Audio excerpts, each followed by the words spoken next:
What is up guys? Good morning. Good morning. Good ba talaga?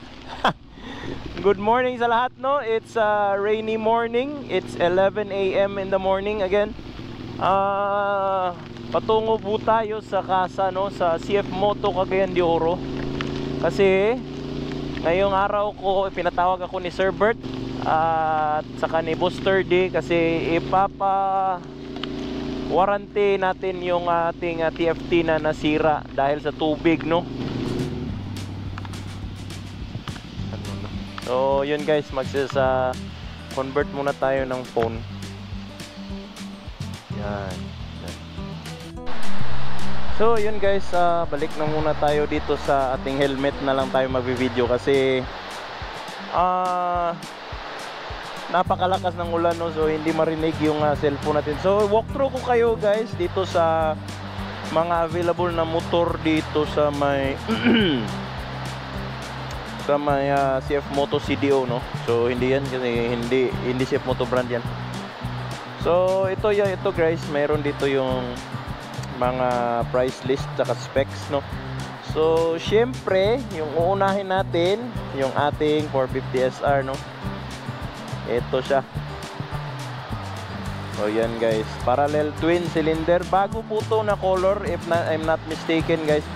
Ito po ay white. Pangalan ng white, Nebula white, no? Yan.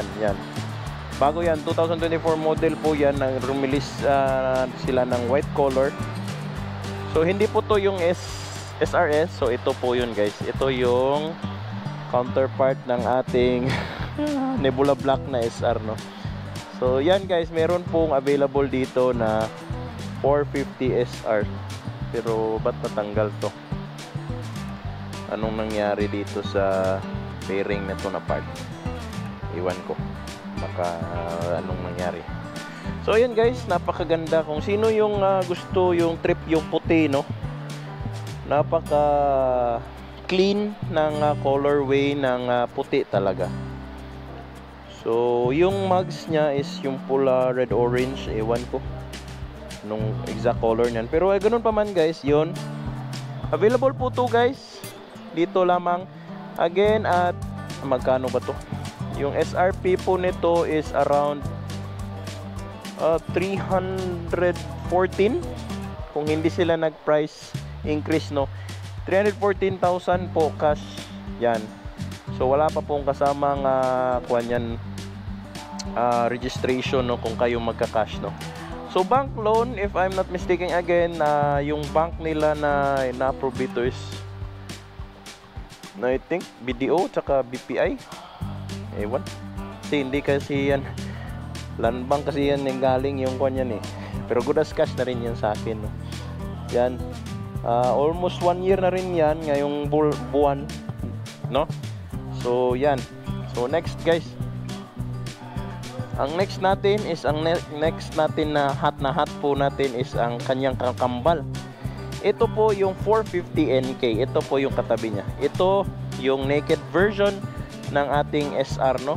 NK 450. Same engine, cross plane pa rin. Yun nga, cross plane 270 crank pa rin yan.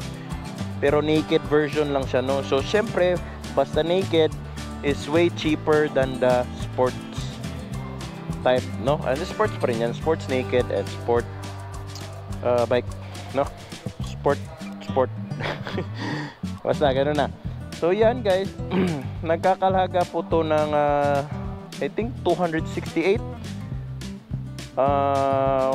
approximately 40,000 po yung gap nila. So definitely dahil na rin yan sa mga fairings na maliit lang yung fairings niya.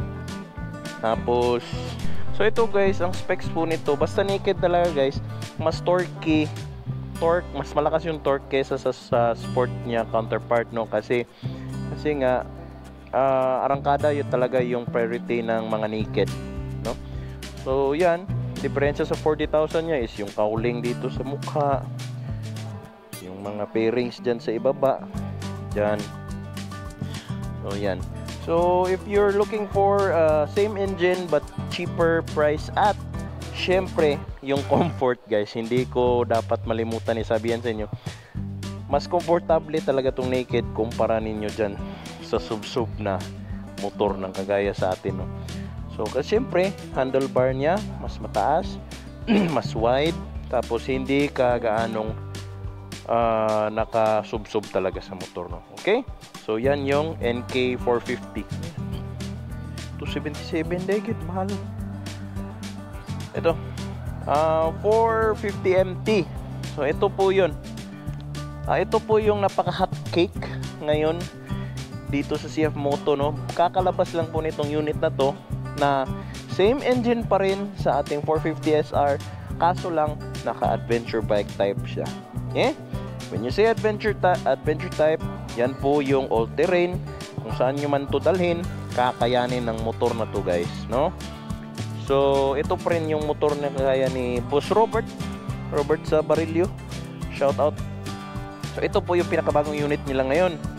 Same engine pa rin, dual cylinder, 270 crank. Pero kargado lang to ng features, no? Meron po tong traction control. Yun yung wala sa atin. I believe yung NK meron din eh. Pero yan, ito nga traction control, taka may ABS on off kasi pang off-road yan, guys, no? Pwede niyo yung i-off niyan, no? So again, guys, sa lahat ng 450 SR, naka quick shifter ready na po sila. So aftermarket bibili lang po kayo sa Gaspoholic yung binilan ko, no? So ang presyo po nito is 343 dito po sa Mindanao or sa Cagayan de Oro. Syempre mas mahal dito kasi dinadagdag yung shipment fee galing sa Maynila, no? Kasi yung price doon is minus around 10,000, 5,000 yun. So yan, guys, so ito po yung napaka madalas mabenta dito sa Casa, itong 450 MT, no? So yan lang, tatlo muna yung i-picture ko ngayon kasi mahaba, ang dami pa kasi dito eh. May NK 800 po tayo doon sa itaas. Ano na yan? Ay, hindi yan, 450 ata yan. 450 pa rin yan. Saka ito, guys, GT. So touring bike na may halong sports bike, no? So ito yung napaka-intriguing na unit ng CF Moto, no? Hindi to nila na-advertise, I believe. Hindi ko nakita to minsan sa YouTube or saan. Pero yan nga, GT po. Pinaghalo yung sport bike saka touring bike, no? Yung adventure bike, touring bike, or yan, at sport bike, no? And ito, lastly, ito po yung kagaya ni Jet Li. Ito po yung 800 ba to? 800 MT. Ay, yeah, 800 MT. Yan nga. Ito po yung kagaya ng motor ni Miss Jet Li, no? O si Maria Caburrias. Ano ba yung apelido niya? Yan. Meron ng built-in na ano, MDL, no? Yan, napakaganda. At saka malaki talaga siya. Yung makina nito is kagaya ng NK800. Ayun yun. 800, no? Ito po yung mga makina ng CF Moto na as of now, yun yung mga pinakamalakas. Okay? So, yan lang muna, guys, kasi mag-uusap pa kami ni Booster D regarding sa aking warranty. Yan, guys, yung Papio. Hindi pa kasi yun dito yung boom eh. Ito yung Papio, napakagwapo talaga, slick. Kuha na siya na bike, classical. 125cc lang yan ata, guys, kung hindi ako nagkakamali. Pero pag mayroon kang ganyan tapos maliit ka na tao, bagay na bagay sa'yo yan. Diba, guys? Kakagaling lang natin doon sa Casa. At nakausap ko si Sir Robert Tan.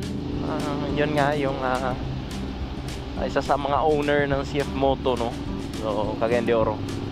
So, yun, pinicturean na ni Boss 30 yung chassis number, VIN number, saka kung ano yung condition ng ating TFT, no? So, hindi naman siya nahiya, no? Yung TFT ko, hindi na nahiya. Nilabas talaga niya kung ano yung ano yung problema, no? So yun, aray, tangina kayo. So yun guys, so nakita talaga nila na meron talagang diferensya, no? So definitely sa basa yun nanggaling. So ayun, document saka isi-send yun sa may CF Moto main talaga.